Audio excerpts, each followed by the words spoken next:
여러분 안녕하세요. 우리 김종수 목사님은 교회 비전 연구소를 운영하고 계시는데 교회를 컨설팅 해드리고 교회가 어떻게 하면 성장할 수 있나, 어떻게 하면 우리 새신자들이 교회 왔을 때 잘 정착해서 교회 안에서 성장할 수 있나, 이런 것들 연구하고 컨설팅 해드리고 또 교회에 적용시켜드리는 참으로 이 시대에 필요한 귀한 사역을 하고 계십니다. 김종석 목사님을 모셨습니다. 목사님 어서 오세요. 반갑습니다. 감사합니다. 전체 목회는 이제 27년 차가 되었고요. 연구소가 오픈되어져서 올해 지금 이번 연도까지 7년 차가 됩니다. 예, 전체 7년 정도 됐고요. 뭐 사역들을 하면서 서울의 강남, 서울의 강북, 그다음에 경기, 인천, 지방, 또 뭐 개척교회, 뭐 상가교회, 뭐 중형교회, 뭐 대형교회 다 경험해 보면서 이제 올해 27년 차가 되었습니다. 교회 비전 연구소를 하시게 된 동기가 있으신가요? 뭐 이야기를 하면 좀 장황할 수 있지만 처음에 제가 1,500명 출석하는 교회에 담임 목사 청빙이 들어왔습니다. 청빙이 들어왔을 때 제가 부모님을 현재 모시고 살고 있는데요. 저희 아버지 어머니는 기도의 응답이다 이래서 이제 드디어 아들아 짐 싸자 가자 이렇게 하셨는데, 그때 마침 어떤 평신도한 집사님께서 목사님 연구소를 좀 해보면 어떻겠냐고, 목사님 그동안에 그 부흥의 노하우가 많으신데 그걸 한국교회를 위해서 좀 섬겨주시는 게 낫지 우물 안의 개구리처럼 그러냐고 그렇게 말씀하시더라고요. 그래서 그런 말 하지 말라고, 나 지금 가야 되는데 왜 그러냐고. 근데 제 생각에 왜 이게 동시다발적으로 이런 일이 생겼을까 고민하면서, 그래 하나님의 뜻을 여쭙자라고 하는 생각을 가지고 40일간 작정 금식 기도를 했습니다. 근데 기도를 하면서 하나님께서는 마음에 평안함을 응답 주시기는 1,500명의 담임 목사 자리가 아니고 무일푼의 연구소가 되었던 거고요. 그래서 일단 연구소를 시작은 되었는데, 그 시작되면서의 그 어떤 철학과 또 연구소를 어떻게 갖고 가야 될지에 대한 부분들이 이제 명확했습니다. 그래서 그 부분이 이제 어느덧 7년 차가 되었고요. 하여튼 시작은 그렇게 되었습니다. 1,500명 교회 청빙을 거절하고 아무도 후원해주지 않고 또 아무도 응원해주지 않는 교회 비전 연구소를 하실 때는 굉장한 마음의 갈등도 있으셨을 것 같은데요. 네.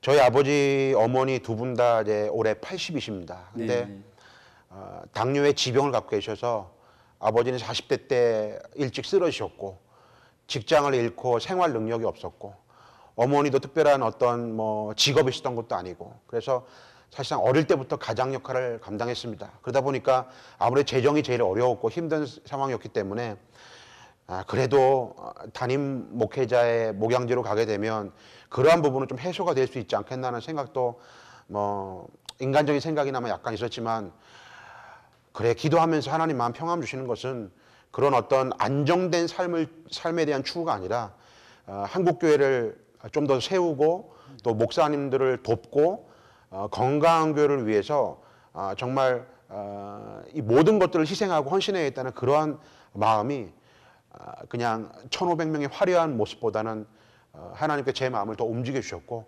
거기에 모든 거 다 내려놓고 연구소를 시작하게 되었습니다.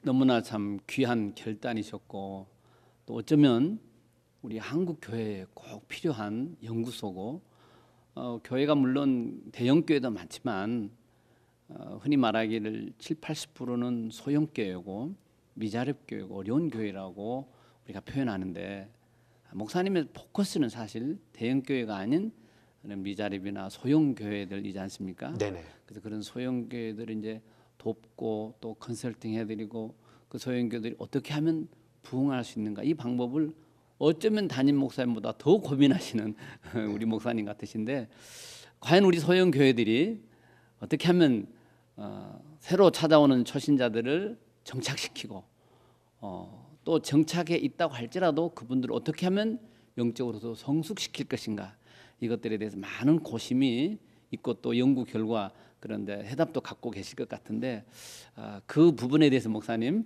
좀 말씀을 좀 나눠주시죠. 예.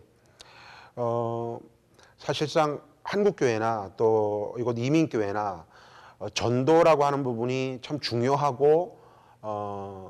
중요하지만 잘 안 되고 힘들다는 걸 알고 있을 겁니다. 그런데 막상 현장에 부딪혀 보면은 전도만큼 중요한 것이 정착이 되어지는 게 참 중요한데, 제가 연구소를 하면서 통계를 내보니까 출석 교인, 재적 성도 말고 출석 교인이 100명 이하의 교회가 85%라는 거였죠. 그리고 출석 교인이 1000명 이상 되는 교회가 상위 3%였고 나머지는 그 중간이었고요. 그럼 대부분의 교회가 85%라고 하는 거기에 소속돼 있는데, 그러면 전도가 되어서 새 가족이 왔다. 그러면은 교회 규모도 작고 상가 교회고 뭐 개척 교회가 하는데, 그럼 어떻게 우리가 할 것인가? 거기서 저한테 충격적으로 다가왔던 그런 사건이 하나 있었습니다. 그게 뭐였냐면, 저희 교회에 한날 5명이 등록을 한 겁니다. 근데 저희 5명 중에서 한 명은 일명 그 생고구마라고 하는 넌 크리스찬이 왔고요. 두 번째 분은 그 저총각이 얼마 안 남으신 진짜 90세가 다 되신 할머니 한 분이 오셨고, 세 번째 분은 군대에서 갓 제대한 청년이었는데 진중세를 받았다고 하더라고요. 그래서 나름대로 크리스찬이래요. 이 세 번째 분이 왔고, 네 번째 분은 저희 동네 이사 오셔서 여러 개를 돌다가 오신 그런 흔히 말하는 그 짬밥이 30년 차 되신 권사님이 한 분 오셨고, 한 분은 교회 시험이 들어서 방황을 하다가 결국 저희 교회 등록했던 집사님 한 분이 왔습니다. 이 5명이 딱 등록을 했는데, 한국 교회는 대부분의 교회가 오게 되면은 아마 이민교회도 그럴걸요. 오면은 새가족 반, 새가족 모임, 새가족 공부라는 뭐 4주, 뭐 6주의 과정을 거치지 않습니까? 저희도 우리나라에서 최고의 교재, 그다음에 최고의 강의를 통해서 진행을 했던 거였죠. 제가 5명을 앉혀놓고 그랬습니다. 반갑습니다. 저희 우리 시카고 교회 와서 환영합니다. 저희 교회 오시면은 새가족 4주 공부를 하게 됩니다. 어려운 거 아니니까 오늘 나눠드리신 유인분 한번 모시기 바랍니다. 오늘 1과 해보겠습니다. 1과는 예수님은 누구신가입니다. 라고 했더니 그 5분 중에서 그 권사님이 손을 드는 겁니다. 그래서 예, 권사님 왜요? 목사님 드릴 말씀이 있습니다. 예, 말씀해 보십시오. 목사님, 제가 권사 임직 받은 지 20년 차입니다. 예, 그러세요, 권사님. 제가 신앙생활 포함해가 짬밥이 30년인데 내가 지금 시카고 교회에 처음 왔다는 이유만으로 내가 예수가 누군지를 내가 다시 배워야 됩니까? 저들이 묻는 겁니다. 권사님, 다 아시겠지만 대부분의 교회가 무조건 교회 등록을 하게 되면은 새가족 공부를 합니다. 그러니까 누구나 할 수 있는 거 아닙니까? 권사님 이해하고 들어주십시오. 다른 분들이 있으니까요. 라고 해서 그날 모든 교육과 과정을 마쳤습니다.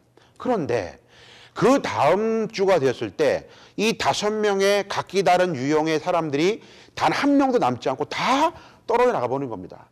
그때 저한테 엄청난 충격으로 다가왔습니다. 그때 저는 몇 주간 일어나지도 못하고 번아웃이 돼가지고 아니 이럴 수가 있을까? 우리나라에서 최고의 새가족 공부 교재를 썼고 최고의 강의를 했는데 왜 누구나가 다 하는 이것이 왜 안 될까라고 의문을 갖기 시작한 겁니다. 그래 놓고 그 다음부터는 새가족이 올 때마다 파악을 하기 시작했습니다. 과연 이 사람이 무엇을 원하고 그 다음에 무엇을 필요로 하는지를 파악을 했더니 어머, 생고구마가 오든 아니면 한판 쉬고 오든 다양한 부류의 사람들이 왔을 때 이들이 원하는 공통 분모가 딸깍 떨어지더라는 겁니다. 그때 이거구나 싶어서 그거를 가지고 제가 무엇인가 하나의 시스템, 방안을 마련했습니다. 이거를 가지고 저희 교회에 딱 세팅을 시켜봤더니 정착률이 95%인 겁니다. 그때 제가 이것 봐? 이렇게 하지 않았고 이상하다. 이거 왜 그럴까? 라고 여겼던 겁니다. 왜냐하면 만약에 이 만들어진 시스템이 진짜라고 한다면 개척교회나 상가교회나 그 어느 교회에다가 그대로 적용을 해도 똑같이 먹혀야만 그게 진짜지 우리 교회만 되면 이건 가짜다라는 게 제 마음이었습니다. 그래서 이걸 가지고 뭐 전국에 있는 교회들마다 또 저희 연구소의 컨퍼런스 오는 교회마다 적용을 시켜봤더니 1년, 뭐 2년 후에 연락이 오기를 어머 정착률이 40%에서 막 80%, 85% 뛰었다 이런 이야기들이 계속 들어오는 겁니다. 그럼 거기서 이들이 새가족이 원하는 게 무엇일까라고 봤을 때 가장 공통적인 분모가 뭐였냐면은 바로 새가족이 원하는 것은 교회에 대한 정보였습니다. 즉 시카고 교회에 처음 왔습니다. 오자마자 예수님이 누구신지를 처음부터 알기를 원하는 게 아니고 시카고 교회는 어떤 교회고 시카고 교회 우리 담임 목사님은 어떤 목사님이시고 이 교회는 어떠한 양육 체계가 있고 이 교회에 대한 인포메이션이 처음에 궁금한 거지 오자마자 바이블 스터디가 원하는 게 아니었다라는 거죠. 그러면서 이것들을 원했구나라고 생각을 들고 제가 무언가의 그 시스템을 하나 만들어서 그 시스템을 가지고 적용을 해서 진행을 했더니 그러한 결과가 나타났고요. 거기서의 핵심은 세 가족의 눈높이에 맞추어서 접근하는 겁니다. 결국 이거는 어떤 대형교회 이야기가 절대 아닙니다. 그냥 누구나 개척교회나 상가교회나 어느 교회나 그 세 가족의 눈높이에 맞춰서 할 수 있는 그러한 방안들이 있다는 그 얘기가 되는 겁니다. 예를 들어서 우리 교회에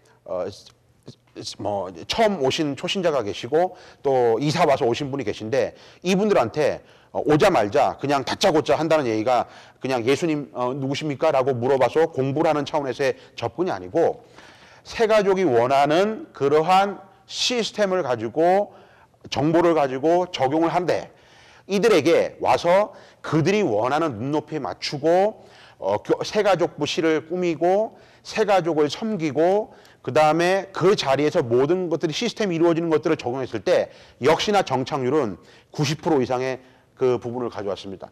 제가 이 이야기의 디테일한 부분을 다 설명하려면 아마 오늘 밤을 새도 모자랄걸요. 예, 그렇습니다. 제가 말씀을 듣는 동안에 귀중한 포인트를 찾을 수가 있는데 교회 처음 찾아오는 초신자가 됐건 교회를 다니던 분이 됐건 예수님이 궁금해서 교회 찾아온 게 아니고 그 교회가 궁금해서 교회를 찾아왔다 이런 생각이 듭니다. 그래서 목사님께서는 먼저 우리 교회부터 잘 소개를 하고 또 담임 목사님이 누군지를 잘 소개하고 그 다음에 마음 문이 열린 다음에 예수 그리스도가 소개되어지고 이런 절차를 그동안에 어쩌면 순서를 우리가 잘 못 알았구나 이런 생각이 듭니다. 그래서 목사님 그런 참 좋은 임상 실험을 가지고 이렇게 계속해서 이제 사역을 해오셨는데 마음에 깊이 남는 또 소개해줄 만한 그 임상 실험을 해서 성공이라고 하면 이상하지만 어쨌든 그 성공적으로 진행돼가고 있는 어떤 한 교회를 샘플로 좀 소개를 해줄 수 있을까요? 네, 가장 대표적인 교회가 제 코칭 컨설팅에서 제 표현에 빌리자면 1등을 달리고 있는 교회가 경기도 용인시에 있는 밭전자 송전교회 권준호 목사님이십니다. 거기는 교단이 합동 측의 교회고요. 올해 그 교회가 역사가 106년 된 교회입니다. 그런데 그 교회가 그냥 106년 동안에 열심히 해서 나름대로 전통을 지켜왔지만은 어느 순간에 정착이 되고 정체가 되고 뭔가 어려웠던 시점이 있었고요. 그러면서 저를 만나게 되면서 그 교회의 구역과 새가족과 전도와 기타 모든 부분을 도와드렸을 때 지금 결과론적으로 한 해에 1년에 어른들만 중고등부 아이들 자연스럽게 와서 하는 그 아이들 빼고 어른들만 100명 이상 세례받는 교회가 됐습니다. 어른들만 말이죠. 그러면 결국 그 얘기는 우리 사람들이 기뻐하는 게 아니고 하나님께서 가장 기뻐하시는 일을 하지 않습니까? 그렇게 해서 이 세 가족이 100명 이상 세례를 받고 정착이 되어서 성장하고 있는 가장 샘플 중에 샘플인 교회라고 전 자신 있게 얘기할 수 있습니다. 2등 달리고 있는 교회는 수원의 은혜교회 황유성 목사님 교회도 있고요. 그리고 작년인가 여기 다녀갔죠. 대구 목자교회 박희준 목사님 교회도 제가 코칭 컨설팅한 교회이기도 합니다.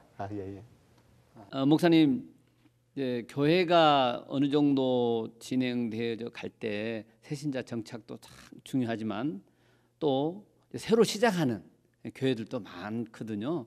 그래서 목사님께서 이제 개척을 준비한다든지 혹은 개척 중에 있는 1, 2년 미만의 교회들 이 교회들에게 목사님께서 좀 한마디 컨설팅을 좀 간략하게 해주신다면 간략할 수는 없겠지만 한 말씀 부탁드립니다.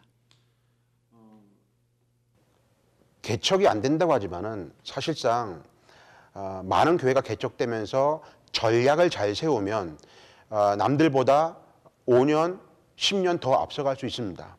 근데 거기서 가장 필요한 게 뭐냐면은 가장 필요한 게 전략적으로 한 명부터 99명까지의 인원을 데리고 했을 때는 아비 목회가 필요합니다. 그리고 100명부터 999명까지는 멘토 목회가 필요하고요. 1000명 이상 됐을 때는 경영 목회가 필요합니다. 그 얘기는 때로는 부목사님을 하시다가 담임을 하시거나 뭐 청빙받아서 오시는 경우도 있지만은 이분들이 대형 교회나 큰 교회 상황에서의 부분만 보고 경영 목회에만 익숙해져 있다가 그냥 전혀 상관이 없는 100명 이하의 교회에서 시작한다는 자체가 큰 많이 힘이 되고 부담이 되는 겁니다. 그러다 보니까 경영 목회로만 갖고 와서 시작하려고 하니까 저보고 자주 그래요. 뭐 조직이 목사님 안 들어갑니다. 조직이 안 들어갑니다. 조직은 무슨 조직입니까? 지금 100명 이하의 교회면은 아비 목회를 해야 된다는데 그럼 아비 목회는 뭐냐? 아비 목회는 목사님과 사모님이 직접 전 성도의 일거수일투족을 다 케어하고 사돈 팔촌까지 숟가락 몇 개, 젓가락 몇 개도 케어해서 그 단계를 얘기하는 겁니다.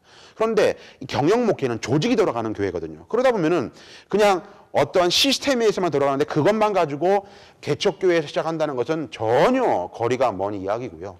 그게 첫 번째로 드릴 수 있는 팁이고요. 두 번째는 아비 목회와 더불어서 전도를 해야 되겠죠. 뭐 어느 상가를 얻을까, 어디가 몫이 좋을까 이 얘기보다는 전도적인 차원에서의 어떤 팁이 필요합니다. 제가 지난 주간에도 한 목사님과 이야기를 전화 통화를 했습니다. 이 목사님이 목사님 어디가 상가가 좋을까요? 어디가 몫이 좋을까요? 이런 얘기를 했는데 그것보다 외래 딱 먼저 목사님 신경 쓸 게 있다. 첫 번째 주보. 주보 교회 얼굴이다. 주보도 딱 이 주보를 펼쳐봤을 때 거기서 빼야 될 게 있고 집어넣을 게 있다. 전도지를 만들지 말고 주보가 전도지가 되도록 만들어라. 예를 들면 전도 맨 앞면에는 보통 교회 건물을 넣는데 교회 건물을 넣지 마라. 비지블 처치, 보이는 교회가 중요한 게 아니라 인비지블 처치, 보이지 않는 교회가 더 중요한 거다. 그러면은 외래 사람들을 집어넣는 게 중요하다. 예배 드리는 광경, 뭐 교회 학교 아이들 모이는 광경, 뭐 구역 모임하는 광경 이런 사람들을 집어넣고 또 안에도 그 헌금 내역은 차라리 빼라. 헌금 내역은 우리들끼리만 하면 되지 굳이 거기 넣을 필요가 없다. 이거는 차라리 게시판에 붙여놓든지 간지로 사이에 넣고 헌금 내역은 빼고 그리고 거기다가 목사님 설교록으로 빼곡한 글자를 넣지 말고 목사님의 컬럼을 집어넣어라. 근데 컬럼도 그 어디 좋은 글을 뭐 카네기의 좋은 글 베껴넣지 말고 목사님의 목회 일기를 써라. 예를 들어보겠다. 오늘 시카고 사거리 오늘 왜 이렇게 차가 밀리는가? 주님께로 가는 길도 이렇게 밀리면 안 될 텐데. 그래서 목사님 한 주간에 목회 일기를 쓰는 게 훨씬 더 도움이 되고 전도지로 활용하는 데 도움이 된다. 또 하나는 교회 학교의 소식을 한 면에 실는 거다.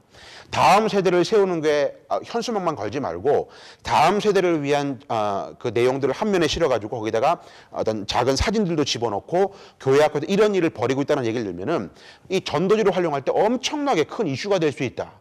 결국 주보 하나를 만들어도 전도지로 활용하게 만들고 두 번째 홈페이지의 중요성을 얘기했습니다. 예전에는 내가 그 교회를 좀 알아보고 싶으면은 새벽 기도나 수요나 금요일 날 와가지고 목사님 설교를 듣고 결정했지만은 요즘에 그렇게 안 한다. 예를 들면 내가 오늘 요번에 시카고에 왔을 때도 시카고 교회를 딱 친다. 그러면은 시카고 교회에서 거기에 딱 그 홈페이지 뜬다. 홈페이지에 거기 들어가서 홈페이지에 목사님 설교 동영상, 그 다음에 갤러리 사진들, 그 다음에 교회 소식을 보고 거기서 교회를 결정한다. 그만큼에 직접 가지 않고 이 지역에 와서 웹상에서 찾아볼 수 있는 그런 부분이 필요하기 위해서는 반드시 홈페이지가 필요하다는 얘기다. 그러니까 먼저 건물을 얻기 전에 먼저 우리가 그 주보나 홈페이지를 통해서 전도의 어떤 그런 전략을 준비하고 그 다음에 현장으로 나가는데 전도지를 뿌린다? 그럼 목사님 물어봅시다. 전도지를 받아가지고 전도지를 받았는데 이렇게 귀한 것을 나한테 줄 수 있을까? 감동받아서 온 사람이 이 중에 몇 명이 되느냐? 물어봐라. 한 명도 없다. 차 한 잔 마시고 무슨 풀빵 얻어먹어서 왔다? 전혀 없다. 그럼 뭐냐? 요즘에는 릴레이션십의 관계론이다. 관계성을 통해서 진행이 될 수 있다. 그렇다고 한다면은 목사님과 사모님, 개척교회고 이제 1, 2년 미만이니까 직접 나가시는데 꼭 거점을 삼아라.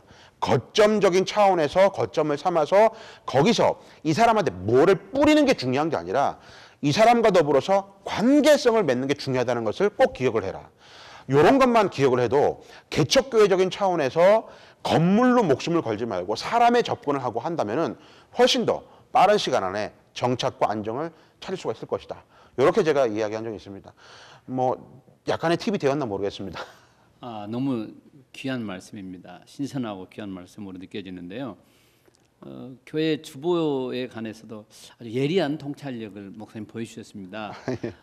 주보를 볼 때 우리는 사실 전통적으로 너무 오랫동안 그런 주보들에 익숙해져 있기 때문에 식상한 것도 사실은 있습니다. 사실 우리가 미국의 교회들이 자기 교회 한 미국 교회도 건물을 이렇게 넣는 경우가 있는데 건물보다는 예배드리는 광경, 그다음에 주일학교 아이들이 참 예쁘게 웃는 모습, 이런 모습을 넣었을 때 오히려 사람들에게 다가가는 그 느낌이 더 좋고 주보가 주는 설득력이 있겠구나, 네. 이런 생각을 하게 되죠. 그것도 굉장한 참 전도의 방법이고 팁이 되겠습니다, 목사님. 목사님께서 이런 참 너무 귀한 자료들과 경험들이 아주 많으신데 이것들을 이 단시간 내에 다 풀어주시기는 어려울 것 같고, 예. 우리 시카고에서 이제 목회하시는 목사님들 중에서 이제 작은 교회, 소위 말하면 작은 교회, 뭐 작다 크다고 표현하기는 어색한 말 그 표현도 되고 진리적으로 문제도 있겠습니다만은, 그러나 우리가 쉽게 표현하기 위해서 모이는 숫자가 좀 적은 교회들을 위해서 이런 귀한 발걸음을 통해서 주시고 싶으신 말씀이 있다면 좀 네네. 희망과 용기를 좀 주셨으면 좋겠습니다. 네. 이 김종석 목사가 그 많은 그 교회들을 상대로 해서 부흥의 열매들을 이룬 것에 가장 핵이 하나 있습니다. 그 핵이 제가 전국과 세계 곳곳을 다니면서 전파하는 핵심 중에 하나거든요. 그게 뭐냐면 성경은 마태복음 28장 19절 20절 말씀입니다. 그러므로 너희는 가서 모든 민족을 제자로 삼아 아버지와 아들과 성령의 이름으로 세례를 베풀고 내가 너에게 분부한 모든 것을 가르쳐 지키게 하라. 볼지어다 내가 세상 끝날까지 너희와 항상 함께 있으리라 하시니라. 요 말씀의 핵심 안에 세 가지의 질문이 들어 있습니다. 첫 번째는 하나님께서 가장 기뻐하시는 것, 두 번째 예수 그리스도의 지상의 명령은, 세 번째 교회의 존재 목적은, 이 세 가지의 질문이 마태복음 28장 19절 20절 말씀에 다 들어 있습니다. 그러면 이 질문을 풀이했을 때 정답이 어떻게 되느냐? 결국 아버지와 아들과 성령의 이름으로 세례를 베풀고라는 그 문장 안에 담겨있는 의미는 성부와 성자와 성령의 이름으로 세례를 주라는 그 의미니까 결국 영혼 구원이라는 말이 담겨져 있는 거고요. 그리고 마태복음 28장 19절 20절 말씀을 헬라어 원어에 보면은 다른 부분들은 다 그 문법적으로 보조동사님 분사인데 명령어가 하나 나오죠. 바로 make disciple이라고 하는, 가서 제자를 만들어라, 제자를 삼아라, 그래서 가르쳐서 지키게 하라, 볼지어다라고 나오는 그 구절입니다. 그럼 결국 제자를 삼으라는 그 구절이 나옵니다. 그럼 결국 영혼을 구원하는 것과 제자를 삼는 것이 그 문장 안에 들어있는 상황이 되겠죠. 그럼 이거를 영혼 구원을 다른 말로 말하면은 전도가 되는 거고요. 제자를 삼는 것을 다른 말로 말하면은 양육이 되는 겁니다. 그러면 하나님께서 기뻐하시는 것 중에 가장 기뻐하시고 예수 그리스도의 지상의 명령이고 교회가 존재하는 목적은 뭐냐? 영혼을 구원하여 제자를 삼는 것입니다. 이게 바로 제 핵입니다. 다른 말로 바꾸면은 전도와 양육입니다. 즉 우리 예수님께서는 마지막 지상 명령으로 얘들아 나 이제 간다. 근데 내가 다시 올 것이다. 그럼 내가 올 때까지 너희들 이거 하고 있어라에 여기서의 이것 자체가 지상 명령이라고 한다면, 거기에다 다 동의하신다고 한다면은 적어도 우리 교회가 시카고의 교회가 가장 먼저 해야 될 최우선 우선순위는 영혼을 구원하는 일이라고 생각이 드는 겁니다. 그러면 시카고에 계신 많은 목사님들이요, 크고 작고의 이런 논리에 있지 말고 우리 교회가, 내가 담임 목사인 내가 영혼을 구원하는 일, 하나님께서 기뻐하시는 것 중에 가장 기뻐하시고 예수 그리스도의 지상의 명령이고 이 땅의 교회가, 여러분의 목사님 교회가 존재하는 목적인 영혼을 구원하여 제자를 삼는 여기에 내 생명을 걸고 올인하고 있는지, 이걸 한번 점검해 볼 필요가 있다는 거죠. 2순위 3순위로 내려놓지 않고 여기에 모든 것을 전력할 때 저는 제 목사적인 명예를 보고 자신에게 얘기합니다. 목사님의 교회 100가 이상의 부흥, 성장 반드시 보장할 수 있습니다. 단지 영혼을 구원하여 제자를 삼는 그 일에 목숨을 내놓으셔야 됩니다. 그게 첫 번째입니다. 그 상황 가운데 가는데 제가 많은 교회를 코칭 컨설팅하고 도와드리면서 그러면 어느 교회는 경기도 용인 송정교회처럼 1등이고 어느 교회는 67, 70등이고 점수가 낮냐 봤을 때 그 이유가 세 가지로 귀결이 됐습니다. 이거는 참 쉽게 얘기하는 얘기가 아닌데 우리 목사님들한테 드린다고 하니까 이 말씀 꼭 드리고 싶습니다. 첫 번째, 믿음의 확신. 두 번째, 집중. 세 번째, 열정. 이 세 가지가 퍼펙트한 교회가 당연 1등이었습니다. 결국 하나님께서 가장 기뻐하시는 영혼을 구원하여 제자를 삼는 것이 최우선이라고 믿는 믿음의 확신.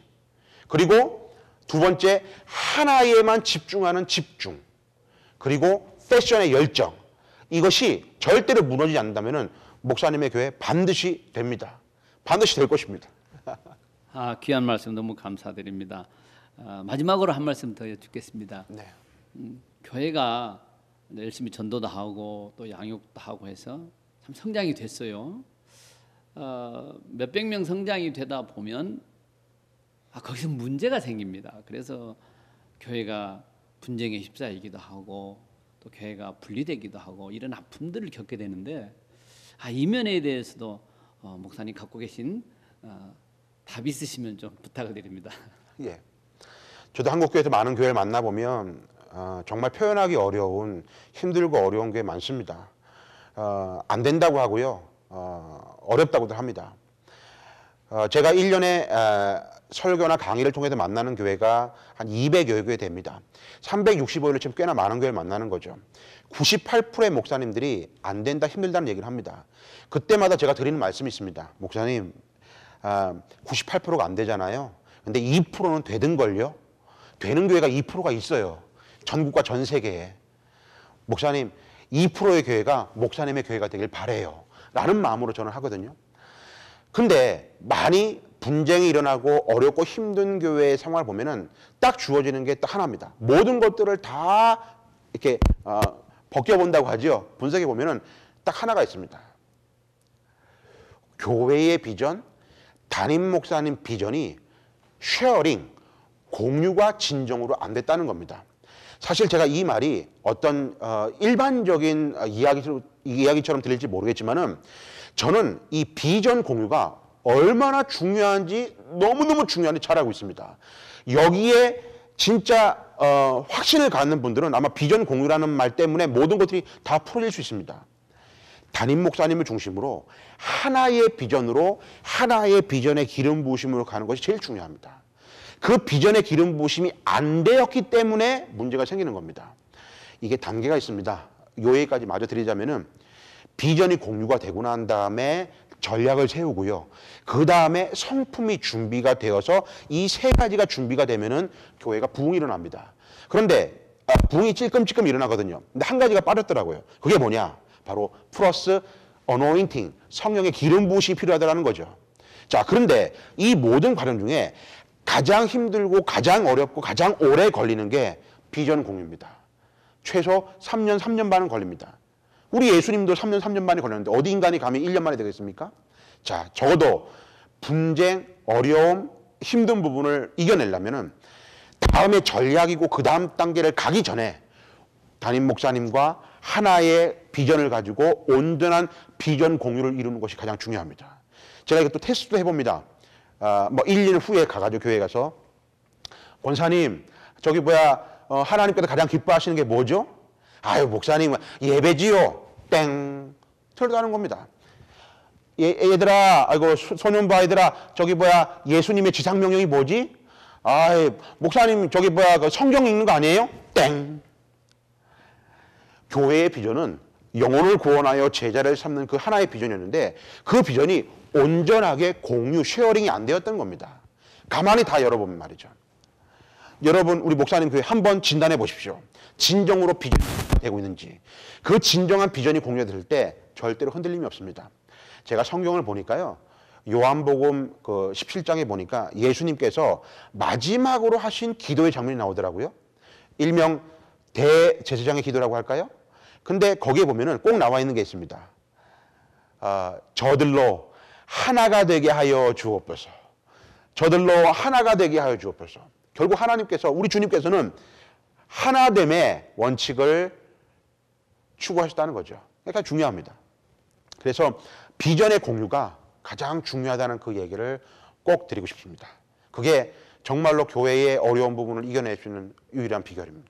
목사님 귀한 말씀 주셔서 감사드립니다. 앞으로 우리 기독교 교회에 신선한 바람을 더 일으켜 주셔서 우리 작은 교회들이 성장하고 큰 교회들은 아름답게 선교할 수 있는 그런 귀한 사역 감당해 주실 줄로 믿습니다. 오늘 나와주셔서 목사님 감사드립니다. 감사합니다.